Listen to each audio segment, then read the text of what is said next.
Assalamualaikum warahmatullahi wabarakatuh. Selamat pagi semuanya, bapak-bapak, ibu-ibu dan juga adik-adik di sini. Apa kabarnya hari ini? Alhamdulillah semuanya sehat ya. Sebelumnya perkenalkan, nama saya Elsinta Fitriatodiana. Saya mahasiswi dari Universitas Dr. Subandi. Jadi pada hari ini kita akan membahas sesuatu yang penting banget dan ada kaitannya dengan kehidupan kita sehari-hari. Contohnya perubahan iklim. Jadi sebelum kita bahas itu, mari kita berdoa terlebih dahulu supaya nanti acaranya diberi kelancaran. Berdoa dimulai. Berdoa selesai. Bumi kita sekarang sedang tidak baik-baik saja. Jadi mari kita belajar untuk bagaimana cara menjaga lingkungan supaya masa depan kita tetap aman dan juga nyaman.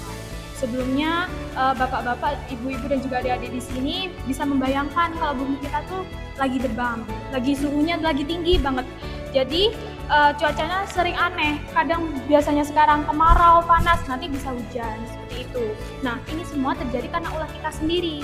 Contohnya seperti buang sampah sembarangan, tebang hutan, pakai kendaraan yang berlebihan, dan masih banyak lagi. Perubahan iklim ini tentunya tidak muncul secara tiba-tiba, ada sebabnya. Yang pertama adalah emisi gas rumah kaca yang keluar dari kendaraan dan juga pabrik. Lalu yang kedua, hutan kita ditebang secara terus-menerus, padahal hutan adalah paru-paru dunia, betul kan? Ya, betul. Lalu yang ketiga adalah kita yang suka hidup boros, mulai dari makanan, mulai dari listrik, semuanya kita lakukan secara terus-menerus. Jadi itu yang bisa menyebabkan perubahan iklim tadi. Dan jangan lupa membakar sampah dan limbah juga menambah polusi. Kalau ini dibiarkan terus-menerus, maka bumi kita akan rusak. Kalau bumi panas terus, dampaknya kita yang akan rasakan langsung. Pernah merasa kalau cuaca sekarang makin aneh? Kayak, ya kan?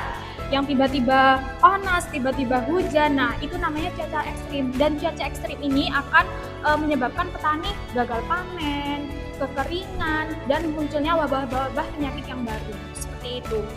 Lalu bahkan kota-kota di tepi laut bisa tenggelam karena permukaan laut yang terus naik setiap tahunnya. Serem kan ya? Nah. Tapi tenang, kita semua bisa ikut jaga bumi. Caranya mudah kok. Kita hanya pakai jurus hijau. Oke, saya akan jelaskan ya. Untuk hanya adalah hemat energi. Jadi matikan lampu, AC, kipas angin ataupun listrik yang tidak digunakan. Lalu ikut kurangi polusi. Adik-adik, bapak-bapak, ibu-ibu bisa dengan jalan kaki mengurangi penggunaan kendaraan bermotor, bisa menggunakan sepeda ontel gitu ya. Dan jangan bakar sampah.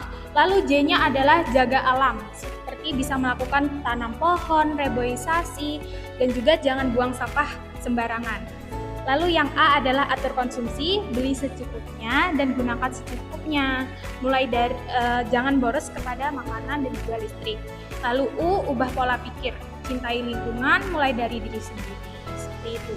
Mungkin ada yang ditanyakan? Ada yang Oke, kalau tidak ada yang ditanyakan, saya akan kembali bertanya kepada semuanya ya.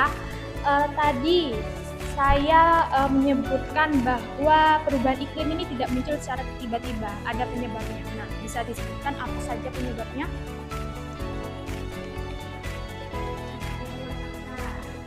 Ya. Oke, betul. Betul. Iya, betul semuanya. Oke, jadi semuanya sudah mengerti ya penyebab-penyebab dari perubahan iklim ini. Kalau semua orang ikut gerakan jurus hijau, bumi kita pasti kembali segar. Perubahan iklim ini bukan masalah orang lain, tapi masalah kita semua. Kalau kita mulai dari rumah, dari diri kita sendiri, maka kita bisa bantu selamatkan bumi. Yuk kita jaga bumi kita supaya anak cucu kita nanti bisa hidup nyaman juga. Terima kasih dan mari kita jadi pejuang bumi. Seperti itu. Karena sudah selesai, saya izin undur diri. Kurang lebihnya mohon maaf. Wassalamualaikum warahmatullahi wabarakatuh.